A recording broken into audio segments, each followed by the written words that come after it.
This technique, actually, I think we're going to have to make a video out of this one because I was watching on YouTube and I noticed that there's a lot of confusion, particularly on the disarming of the club. And Mr. Parker was extremely specific on the disarming of this club. We're dealing with an overhead club attack, right? So if you do the overhead club attack right from right there, right? We're going to do a cross block, but we're going to step out of the way. I'm not standing in the line of attack at all, right? I'm not trying to stop his motion. I'm trying to actually get part of his, get hold of his arm so I can hit that club right into his leg, right? So you can do it from right over there. So I'm going to step to about 10 or 11 o'clock, right, out of the line of attack. One of the things you have to be aware of or think about with club attacks is that, well, this is not just for a club. What if it's a broken bottle? What if it's a steel pipe? What if it's a chain? Right, then you can't stay under that, right? So you have to allow that weapon to continue its path without hitting you. So you gotta, so when we're talking about diverting, we're not just diverting the weapon away from where it was trying to go. We're trying to hit me, I'm at 12 o'clock in relation to you. I'm trying to get that thing over to maybe like, from your view, like 11 o'clock, right? Or 10 o'clock, right? But I'm also diverting myself, right? I'm getting out of the path completely. So, and of course, you can vary that to what degree you're moving him, to what degree you're moving yourself, depending on the size. All right? If I'm bigger, maybe I move you first, I mean further. If you're bigger, then maybe I have to step out of the way a little more. All right? So it's not set in stone exactly where you step, but it is very much firm that don't stay under the club, right? So you're doing a cross block, but that's just for the benefit of getting a hold of the arm so you can hit his leg right away. All right? Now, what's unique or what's cool about this technique, what's very nice about it, is for a multiple attacker situation, this can be very, very useful. Because the point I'm making is this: if you have multiple attackers and the first guy or one of the first guys are coming at you with a club, wouldn't you want the club? Right? So how good is checking the storm at giving you that opportunity? Not that great, right? I mean, you could, of course, grab it right there, but if you're actually doing checking the storm, the whole technique, and now you kind of move this away from it. And if this was the if this was the last attacker, that might be a good thing, or if it's a single attacker. But can you see in a multiple attacker situation, you have a much greater need of actually. By the way, still over tiny bit there. Yep. In a multiple attacker situation, obviously that is a greater concern, right? In evading the storm, you have a greater opportunity to get the club, but it takes a little longer there than what it does in capturing the storm. All right, so capturing the storm to the attack again, do it from like a 45 degree angle. So in capturing the storm, first of all, I'm controlling him much better in terms of multiple attackers. Again, if you're coming from over there, this guy's a really good shield for me right here. All right, makes sense? And then I'll take the club away. All right, so that's definitely one real benefit if I have another opponent come from about, well, I was standing here, right? So you came from about like 3 o'clock right there, right? Or 4 or 5 o'clock, doesn't really matter, right? So here are some of the things that go wrong when people try to teach this and do this. First, this is usually done okay. Grabbing the wrist is not that hard. Continue the action, right? You're not trying to stop him, you're just trying to hit that into his leg, right? Now, here's the first mistake people make. They try to slip under this person's arm like this, right? If you actually read it up in the journal, he doesn't even say how you're moving under his arm. So it's always interesting how Mr. Parker words things. He says, bring his arm over your body over your left shoulder. The reason why he's saying that in that way, instead of saying go under his arm, he's in a way saying bring his arm over you, is because it's exactly what you're doing to control him. Come a little bit more from that angle right there. So you do the attack, right? Now here, 1, right? 2, now I'm making no effort to go under his arm. I'm going to control him. You know how we often control somebody by pulling him down at a 45 degree angle? Right? And we're doing that so we can take away the rest of his weapons. Well, here we're going to pull him too, but this way. You're controlling him by pulling him upward. Okay, so as you come from over there, so I got 1, 2, and I'm pulling upward. You notice I'm bumping against his body right here. I'm controlling him, his body, and his arm, and now I got this right here. Now I slip to the far end of the club, and I never let go of his wrist. This is very important. Here's a detail Mr. Parker was very adamant about. See his thumb? Trying to keep on grabbing on. I'm going to do that with very little pressure. Come on, keep on grabbing, keep on grabbing. How are you doing with that? Not so well, right? So, this is the second problem that I see with this technique. We attack again. So I see people doing all of this nice, they do this nice, they do this, and then just take the club out of the hand as though that was easy to do. All right? Stand back. the way that Mr. Parker taught me this one was very simple. It gave me a chance to see how he was like thinking in his own mind. He just brought out the club, Mr. Parker brought out the club and never touched me. He said, do it like this.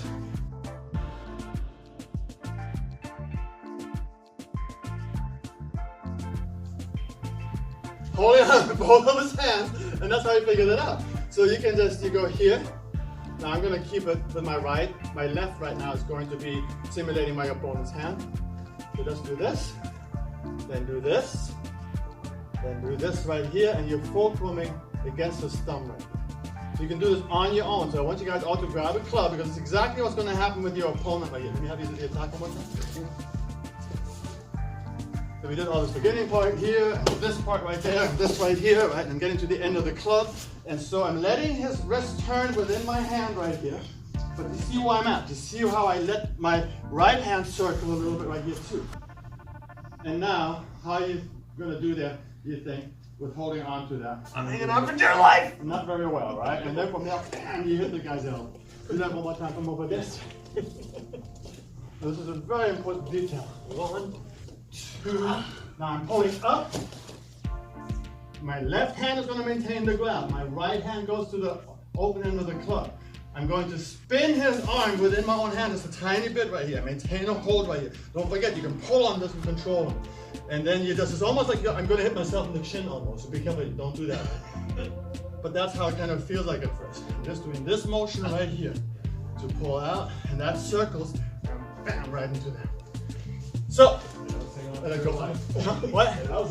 Yeah, good luck, hang on to that. So start, everybody grab it, because you have more clubs back. So you got the overhead attack, right? And I'm here, 1, grabbing with both of my hands, hitting his leg with the club, right? Keeping myself close to his body and pulling his arm up. Rather than trying to get myself under, I'm going to get his arm over me. It's much easier, so I can control him and pull him up a little bit and just balance him at the same time. I'm going to keep the hold of my left hand. Never going to let go with my left hand. I'm going to slide to the far end of the club with my right hand. All right, now I'm going to bring this down. I'm going to step my left foot back now. All right, that way I can pull on my balance again too. And now I got to create this situation right here. I was here a moment ago. Now I'm going to go like I'm looking at the back of my own hand right here. All right? And if you look at where his thumb is at, I'm perfectly set right now to do this number right here to pull that out using a fulcrum against the thumb. Try it again. This time from that angle. Trying to get you guys some reference points here. So this is pretty easy. That's pretty easy. Then up against them, move this arm up. Move it up before you ever, like if you notice this path right here, hit him, bam, move this up, that's it. Notice my hips are hitting against his hips. Right? And I'm controlling his body a little bit, right? And here, I'm going to take my right hand, slide it to the end of the club. As I drop this now, step my left foot back. Then I go to here. And you see where his hand is at. Turn a little bit so they can see that. Alright? Right there. So, good luck for him trying to keep his thumb from becoming a problem for him. So this is how you spin out. That starts the circle, and then bam, right there. That's how you finish it. Alright, try one more time from that angle. There.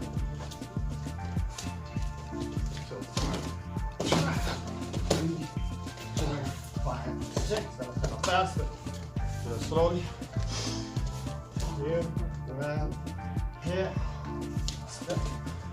To the end of the club. Step back with your left foot. Notice how I have it with my left hand. Don't move. My left hand is like this. Alright, it's palm up right here. My right hand is palm away from me, thumb down. Right here. It's not that hard to get there. All you got to do is hang on to things in order to get there. Come from this angle again. So if I was here, I'm going here. Never letting go with either hand. My left hand is still completely in the same hold. My right hand slides down. Now my left hand drops right here. And I step back with my left hand. Still having the same way. You can let that turn a little bit in your hand if you have to, but most of the time you don't have to. And so right from here, I'm set to do this. To come out of the hold, and from there, break his elbow. Alright, try to simulate that. See if that works for you. Yeah, I'm just saying, the attack, right? So you thought you were going to hit me here, and all of a sudden, bam, you're getting hit from the leg. That's probably as far as you're going to go. That's about as far as you're going to go. And so you're not attempt, or you're not motivated to flip right now, are you? No. Unless that was your next move. I didn't know. But no, you were right here, and now the next thing I'm doing is I'm helping you back up. Yeah. Then I'm here. Oh. So, okay, everybody look up at us a moment. So the question was, because there's also people are noticing a similarity between this and twist of fate. And obviously you could turn them into twist of fate, and you could try to flip the guy, right? But that's not what we're trying to do. Remember, you're not trying to be fancy. You're trying to survive a multiple attacker situation. You, as a matter of fact, do the attacking one. Look at the amount of time it requires for me to have the club, right? Right from here, I'm going to go nice and easy and slow right here, right from this. Now I'll get the club. That doesn't take very long. All right, considering, how much it might take you in other techniques. If I was to do evading the storm, it's going to take me a little longer. But if you actually did evading the storm and you wanted to take the club out of, your first chance would be right about here somewhere. Right, and then you can try to take the club out. But again, I'm not in a great position yet. You see in all the videos, okay, then they just pull the club out. Well, now that the guy's fighting for real, well, don't let me pull the club out. Here, this is how it's going to be. Technique says I'm supposed to pull the club out. Right, and that's exactly how it's going to be like. Right, so, well, one thing to keep in mind is that one good way to disarm somebody if you both have the club, right, and he has it still in his hand and you got it grabbed, is to hit. Alright, so but I did have to first control your arm there a moment ago, right? So now if I want to pull the club out, it would be together with a strike to your elbow, for example, or a strike to your wrist. At the same moment, I'm pulling the club out, so that could work. It's not guaranteed to work, simply because you knew what I was about to do, and I'm here, and now you're bending your elbow really good, pulling the club towards yourself. You want to get the club back. Then you're probably going to reach with the other hand towards it, aren't you? Well, aren't you going to? There you go. That's what you got to expect. Right? Nobody would just be like passive with the other arm. So that's a little harder to deal with, obviously. Right? So again, you can deal with that, so I do the same thing again, right? But now do it like that, right? That's going to be a little harder, right? So if I hit you, then I have a chance to get that away from you. So taking the club out is not necessarily that easy. You can't just go, okay, now I got the club, when the guy is determined on still grabbing it, right? So the idea of being under your arm right here, now do any of the things you just did, don't let me get the club, right? No matter what happens, don't let me have it, right? So it's very easy, effortless. It's one of the few techniques that has an effortless disarm, once you get there. Try it.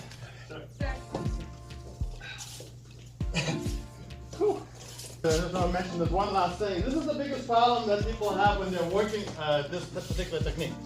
Everybody do the first part. Just stop right here for a moment. Can you visualize your opponent right now? All right, good. Grab his arm. Do this part right here. Step. Have his arm over. How are you with visualizing your opponent now? Do you know what direction his wrist is turned? You know where his thumb is at and his elbow is at? I'm guessing no, because that's the hardest part, right? So that's the only point I'm making right here. So here's how you can fix that. Remember, one of the things that are always an issue in learning something, one of the barriers, one of the things that can block you is too steep of a gradient, or actually premature advance. In other words, you're trying to do too much all at once and then you get nothing at all, right? So what I want you to visualize, instead of trying to visualize both of your hands, and all of the action that's occurring right here, and how this arm is going to look like when you move it over your head, and how it is now, that's a lot to look at. That's a lot to try to picture in your mind, and most of the time it ends up not being developed at all. So you have no visualization in this technique then. Do the same thing again. So I want you to visualize is simply this. Look at the arm, what is that? That was not hard, right? This part. Simply visualize one motion and one motion only. This motion of his arm. Nothing else. You don't even have to lean forward. Just this right here, with the club now pointing down. I want you to try it with the partner a couple of times from here, and just picture this, and see if you can picture that position. Because once you get that position, then you can go, all right, you know what, I can step here and have this now over my left arm, and now I know exactly where he's at. It gives you a chance to actually ultimately have a perfect picture of where the opponent is at and how his hand or his arm is turned. All right, so try that on each other a couple of times. See if that helps you. So just for the picture, so all you're trying to picture is the opponent going from here to here.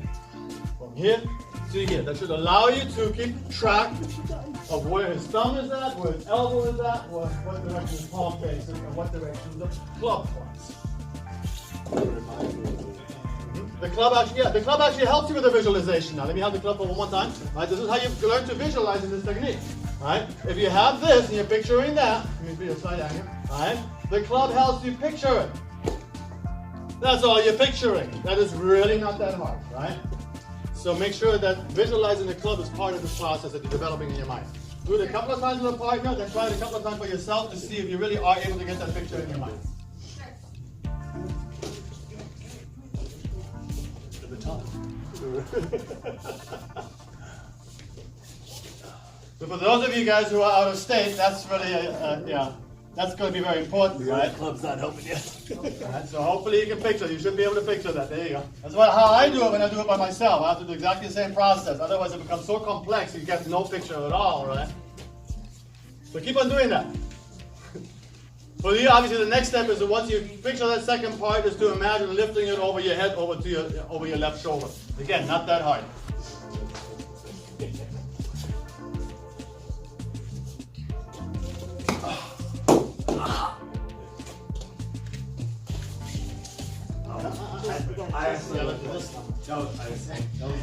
That was on me. I felt that.